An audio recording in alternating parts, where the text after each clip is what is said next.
Ready to tackle the topics that you've been curious about but never felt comfortable asking?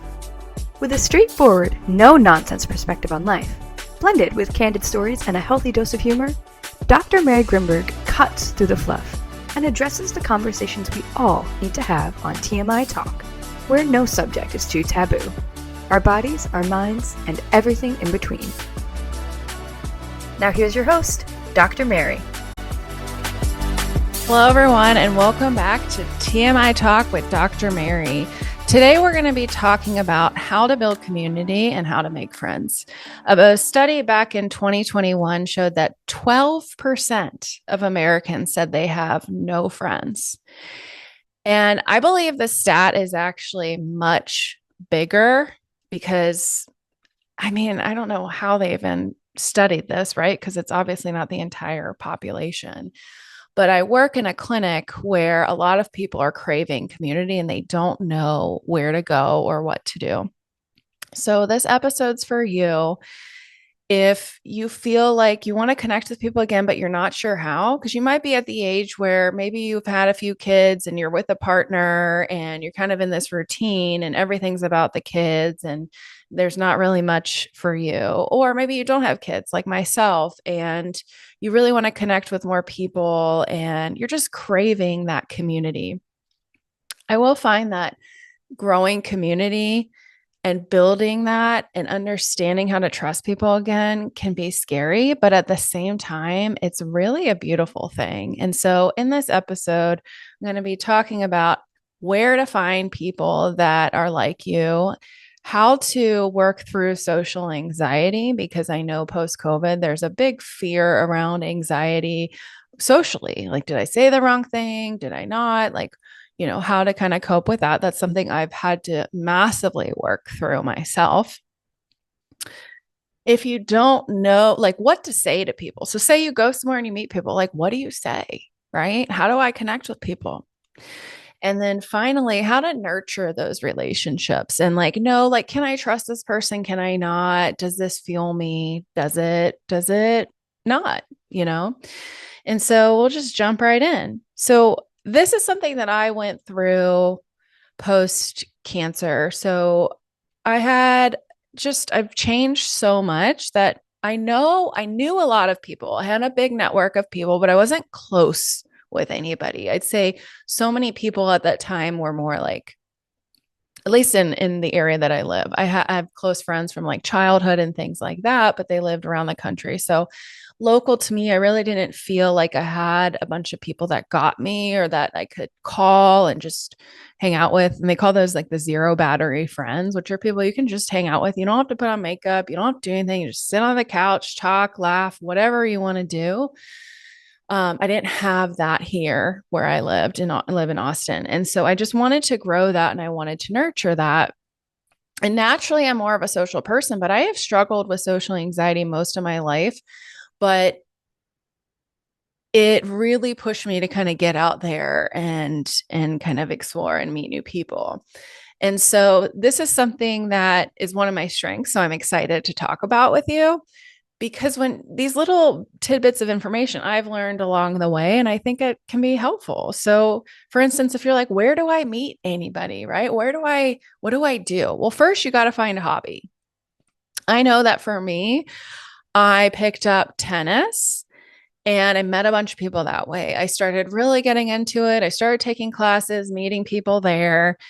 And then I did some stand-up comedy classes. So that was fun as well, built a whole community there.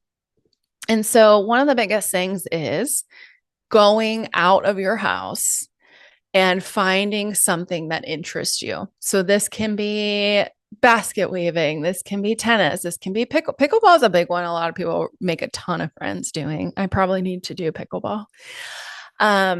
Church, if you go to church, any sports, any social activity where there's a collective hobby or there's a collective liking of something. I know I've met back when I would watch sports, I'd go to sporting events for my college that I went to. I went to Clemson. And so I met people that way. So you have to physically get out of your house to go do these things. And I know this can be scary if you've maybe struggled with social anxiety.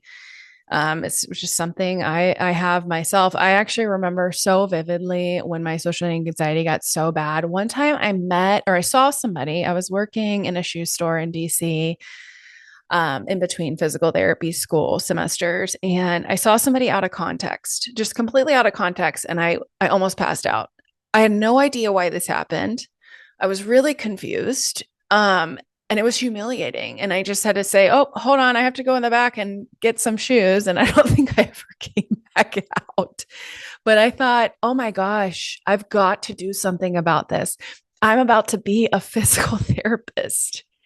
I'm about to work with people for a living, and I can barely function. I remember going to my clinicals and just being like, oh my God, I hope nobody talks to me. Oh my gosh, what am I going to do? Da-da-da-da-da. I got so obsessed with like how I looked and how I was. And I just got crippled with anxiety. And so the way that I started working on that was pushing myself a little bit at a time. So, for example, if you know that you want to maybe go to a conference, but maybe a conference stresses you out because there's a ton of people, or maybe just something really big where there's a lot of people and a lot of interaction, and that's just overstimulation. Start small. Start small where maybe you go to something that's quiet and less stimulating. So think about your five senses, right? I guess in this case, you wouldn't need to worry about taste, but so it's taste, smell, vision, touch, and hearing. And so if all five of those senses are going off, right? So maybe like the grocery store, a lot of people get really kind of, I know that it's extreme hyperstimulation there. So any anxiety is going to be like amplified. So where's going to be like a low key place that you feel comfortable going, and maybe you're just like meeting somebody for coffee, or maybe you're going to a networking event or something like that, right? Networking events really scare people. So what I would say is just show up and maybe just go to these places. So say if you want to go to a networking event, like go for 30 minutes, or go to a maybe a intro to pickleball class where there's distractions. So it's not all like trying to network. It's more of this common thing you're all trying to learn. And it's fun when you're in a beginner level because everybody's awkward because nobody knows what they're doing. That's why I liked with stand-up comedy, because you're so vulnerable because we're all standing up there and we're like, oh no, like this is really incredibly cringy. But then we all had this little bond because we were cringy together. And so putting yourself out there through like beginner things, like maybe a beginner acting class, maybe beginner basket weaving, who knows, right? So that's how I've met a lot of people, because I don't do well in like massive networking events and all these things. I need like a quiet, contained space to be able to really get to know people. I mean, maybe not necessarily quiet, because I did take a woodworking class and met some people that way, but my point is just be aware of the environments and notice like, what are you comfortable with? And the social part maybe won't be as scary. And so say you push yourself to go to like a pickleball class. I don't know why I keep saying pickleball, just bear with me. And yeah, you just go. You don't have to necessarily talk to anybody. You don't have to do anything. You just like ask questions about pickleball and then you leave, right? Go home, recover, rest, anything you do to bring your nervous system back down. So what you're doing is you're pushing up against your growth edge. And so basically what that means is, so say you're in this little circle, right? So if you can see the video, if not in your audio, that's fine. Just picture a little circle and then picture a really big circle around that little circle. Well, that really big circle is where you may want to be, right? You want to have a community, you want to have friends, you want to do these things, but that just seems too scary. So we have to go just like a little bit bigger than that smaller circle, and then come back to the circle, right? And then push again. So gradually over time, it's almost like you're blowing up a balloon. The balloon's slowly getting bigger, and then it deflates a little bit, kind of get back to your comfort level, expand again, back to your comfort level, expand again. So thinking about, you have to nudge yourself a little bit. If you push yourself too far, you'll know because you'll be panicked. You won't feel good and you'll feel dysregulated. Like you just won't feel good.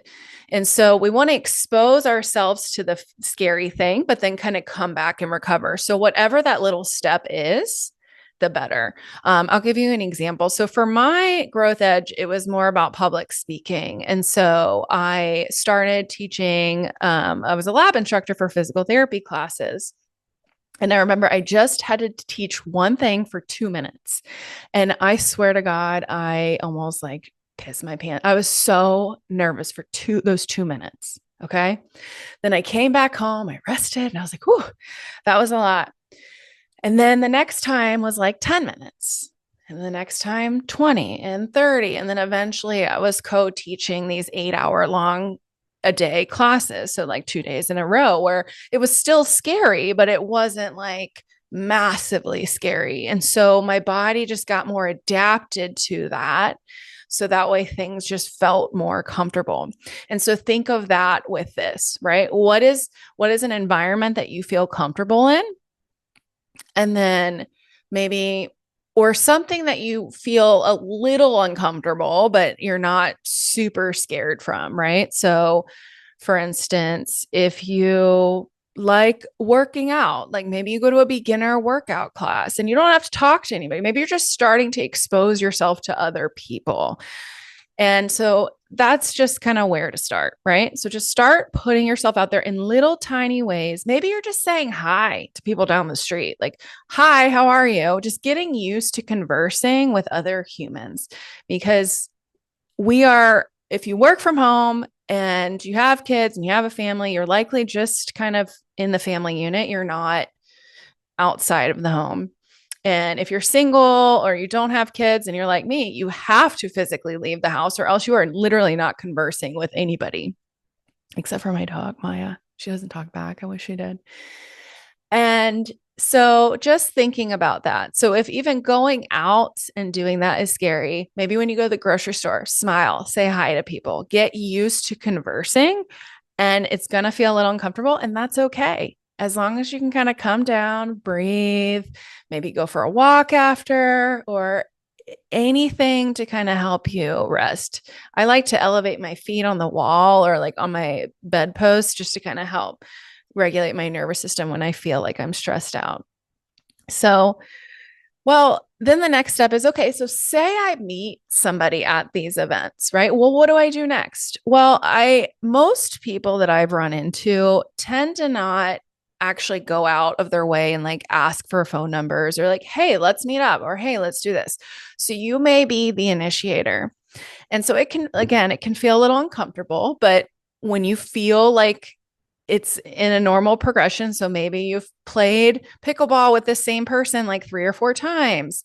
That might be an opportunity of, hey, I'd love to grab coffee sometime if you're up for it. Right.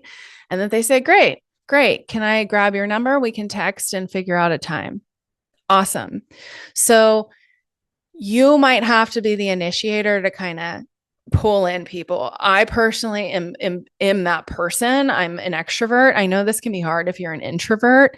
So maybe find places where there's other introverts that may be, like you, that it might feel a little bit more comfortable. Maybe that's something you can bond about is being an introvert, right? Because the more we can kind of bond with each other, that the more we kind of get that closeness. So just thinking about it from that standpoint, that you might have to initiate a little bit. And so then, okay, say you go grab coffee. So what do you do? Oh my gosh, what do I say? What am I going to do? What am I going to wear? Da, da, da, da, da, da, da, da, right? Like that anxious brain will just go, go, go, go, go and fly away. And so what I will say is this. Everybody likes to talk about their story and themselves. So if you are like, I don't know what I'm going to say, ask about them, ask about their stories. And the thing that I find people get lost on is they'll go, oh, and then they're thinking, oh, how do I respond? What do I say? Da, da, da, da, da, da, da. And then you forget what the person's saying in front of you. Be fully present, pay attention to what they're saying, and ask them questions. And then naturally over time, most people will kind of start asking about you. And then if they don't, okay, you get to decide, is this person, is somebody I want to be friends with if they, didn't engage me at all? And just start asking genuinely. No, like the way that I look at it is I want to give without expectation of receiving.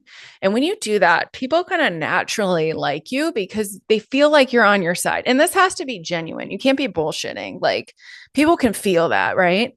And so, like, for instance, maybe you know that this person has talked to you about, oh man, like, yeah, I'm really struggling with this thing at with my child. Like my child's going through this, he's been misbehaving or just kind of acting up, and we're not really sure why. And maybe that's something you've gone through, and you're like, oh my gosh, I found this incredibly helpful. So you're kind of just like giving. Maybe not telling the person what to do, but hey, in my experience, this is what happened to me. And there can be kind of this bond, right? So the quicker you can kind of find a bond with a person, the faster that rapport builds. So the whole time you're kind of building this rapport, right? And rapport is basically this closeness with somebody. And so the more you can find like factors with a person, the more you'll grow in a friendship. And so that's just something to think about. And so if you make it about, hey, I'm genuinely interested in this person, like what they have to say, every single person on this earth has a story that deserves to be heard and is interesting. And I believe that if you approach it, or at least for me, I approach it and, oh, like I want to know more about this person. How did they get to where they're at? What's their life like? Because no story is the same. And so if you go into it with a giving mindset and wanting to listen, that is a massive thing. However, not to be walked over, right? Like you don't want to keep hanging out with people. So say maybe you go in, you start asking questions, and an hour goes by and this person has not asked you anything about yourself, and it's just they're talking about themselves and you're just feeling drained. Okay, well, maybe that person might not be the right friend for you. Finding a really close friend is takes time. It's like dating. You are really meeting people and saying, hey, who do I get excited to see? Who is doing things that I think that align with me and that are exciting for me, and then we're doing the same thing. So there's like this natural energy that's kind of like, oh yeah, so both parties can kind of feel it. So over time, you'll kind of be like, I don't know, do I like this person? Do I not? You can kind of be like, okay, well, I'll hang out with them again and see. I almost feel like it's like almost like I said, like dating, and dating's like business too. It's all of it. It's like easing into things, building rapport, finding common ground with people, and then coming in from like a giving and kind of listening mindset. Because if you don't know already, it is incredibly rare to meet somebody that actually listens to you and that actually wants to give without expectation of return. So if you are that person, people remember you. And again, this is not to be used in a manipulation tactic. It can be incredibly helpful. And it's been years since I've read it, but one of the books that I've read, it's called How to Win Friends and Influence People. I really don't like the name, but it really kind of talks about these different ways to connect with people and understand with listening. Chris Voss is an was an FBI negotiator, and he has a few books on this, but he's great on understanding the human psychology, how to speak to people and things like that. So there's a lot of people and like directions you can kind of go to kind of fine tune the social skills, because it's going to feel rusty. It's going to feel rusty because you've probably been around the same people talking on Zoom and things like that. So just know it's uncomfortable, and everybody who hasn't socialized in a while feels that way. So you are not abnormal. I do know that like I said, I am an extrovert, so I can't speak for introverts, but I will say that if you are an introvert, an extrovert can be a nightmare for you, but also can be great. Like in my neighborhood, I am like an extrovert. So I love connecting everybody in the neighborhood because I want everyone to meet each other. And most people are introverts, and that's great. And so who can you connect with that may be the same way? And so the way you approach somebody might be a little bit different than me, but think about what feels good for you in a way that also fuels you, right? So if you're feeling drained by certain people, maybe that's not your crew. Maybe you have to find some other people to hang out with. And so what's cool though, is like once you find one person that you really align with, like for me, it was really hard to find people that are fun, like playful, like super silly, consciously growing a business. So like I want to grow a business that improves humanity, but also makes a profit, right? I believe you can do both, but for some reason, society has taught us it's either all or nothing, right? And then on top of it, like I have like really introspective thoughts and things I like to talk about. So finding people that can do that, that really connect me on that way is a bit challenging because we do live in a culture that's go, go, go, very disconnected and doesn't slow down. And again, that's the culture, right? That's kind of what we've been ingrained to. And I'm not like better than anybody else because I have these inner thought, like these deeper things that I want to talk about. I am in a different phase of life and I want to meet people with that phase of life. And it's also hard because I have a lot of friends that have kids. And so my close friends have kids and their focus are the kids and their families and things like that. So I'd say this age of like 35 to like 50 can be a little bit of a harder age, especially if you don't have kids. And then this is also something that can be harder once your kids graduate college. So you're like an empty nester, or you have a bunch of little ones at home and you don't have time seeing what you can do to get the support to get out of the house because we need to connect to yourself and have community. So the biggest part of healing is healing and having community. We are primal beings that are meant to be in community. We are not meant to be disconnected. We are just like any other mammal, right? We need to connect to others. And so that can be hard in this day and age because there are a lot of people that tend to focus more on fear and greed and what can you give me, right? And so there's going to be like a process of figuring out who aligns with you. And so just trust that if you exist, somebody like you exists, and you just need to find that one person, and then that one person might know another person, and that other person knows somebody else. So that's my experience and what I've seen.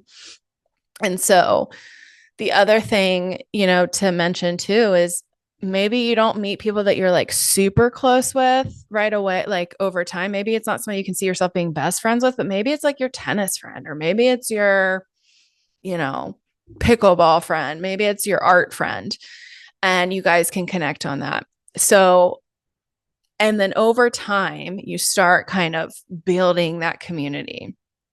And so, okay, so then what does that look like next, right? So like, how do I nurture these friendships? How do I reach out? And I would say one of the coolest things that I found about social media is I find other business owners that are doing like-minded things, and I can shoot them a message, and then we kind of jump on a call, or maybe we meet in person. This is how I built my physical therapy practice, is like messaging other clinicians in the local area and saying, hey, would you like to grab coffee, and kind of meeting up with them from there. So you can use it through so if you follow them on social media, you can maybe comment on some of their posts. You can DM them. So send them some messages like, oh my gosh, maybe you see in their story that they're doing something fun and you can tell they're excited and you want to make a comment on it. That's great. Kind of seeing what other people are excited about and like kind of encouraging them to kind of be themselves. So say if they're doing something really vulnerable, you can say, oh my, or at least for me, I'll be like, oh my gosh, like I know that took so much courage, like props for you, just kind of anticipating what people might be feeling or thinking. And I don't want to say it like you have to know what people are thinking or feeling. It's more of, if you could tell somebody's excited, how can you, and you generally care about this person, how can you show that excitement too? Like, oh my gosh, that's a really cool high trail you did. Like, how far was it?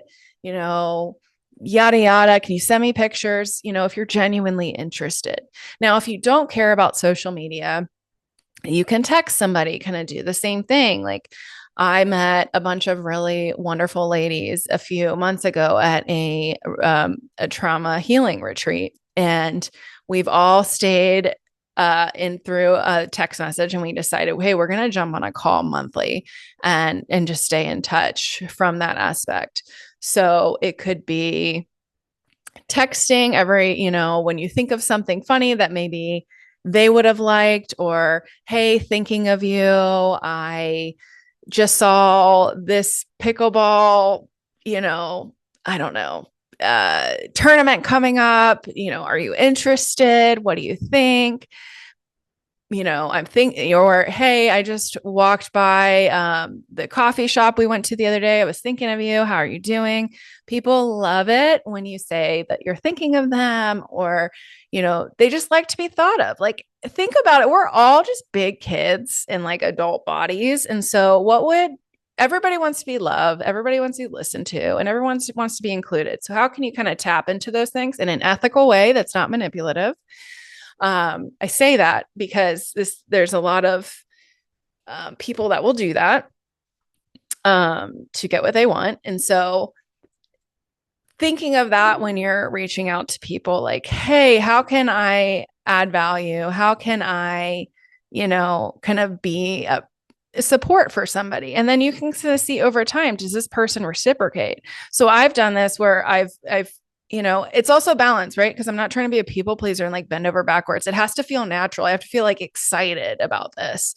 I'm not going to just do it to do it.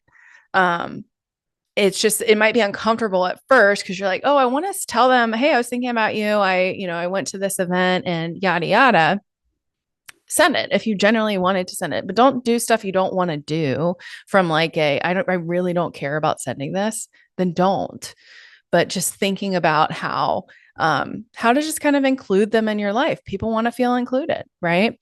And so I know that this is the biggest next step for my healing journey is integrating back into community, because I have had really, really painful experiences with people kind of turning on me, and like as I've grown, kind of not being so nice and kind of shitting on me because of their own insecurities, right? So going back out there really scared me. So if you've had trauma with people before, which most people probably have, but if it's a collective thing, or maybe that's kind of fueling your social anxiety, knowing going into it being like, if somebody behaves in a certain way, and maybe I set a boundary, right? So maybe over time we become friends, and I'm like, hey, for instance, I had somebody that's just everything was about them. And I said, hey, listen, I genuinely would love to make this friendship work, but it often feels like it's one sided, right?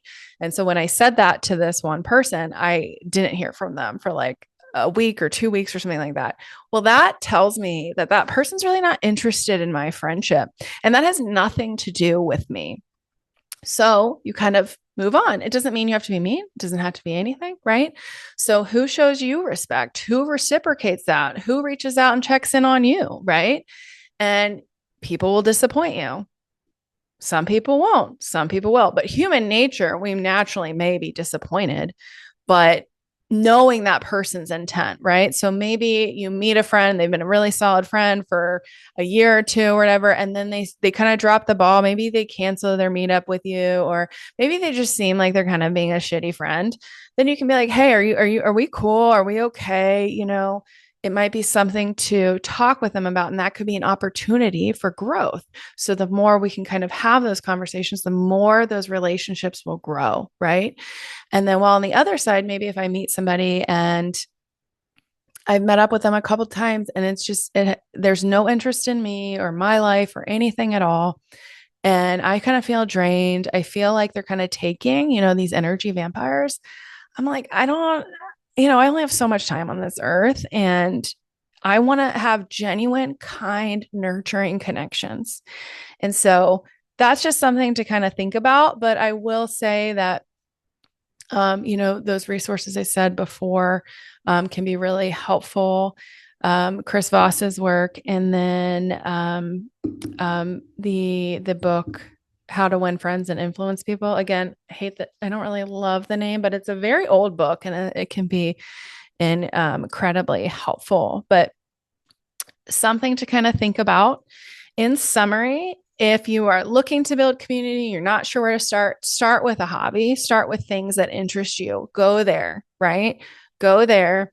And if you have social anxiety, which you may have, because if you've been isolated or you haven't been around people, thinking about, hey, how can I push that anxiety a little bit and then kind of come back home? Like, what is enough of a push where I don't feel overwhelmed, but I feel like it's a little uncomfortable. So that little uncomfortable area, that's where growth happens.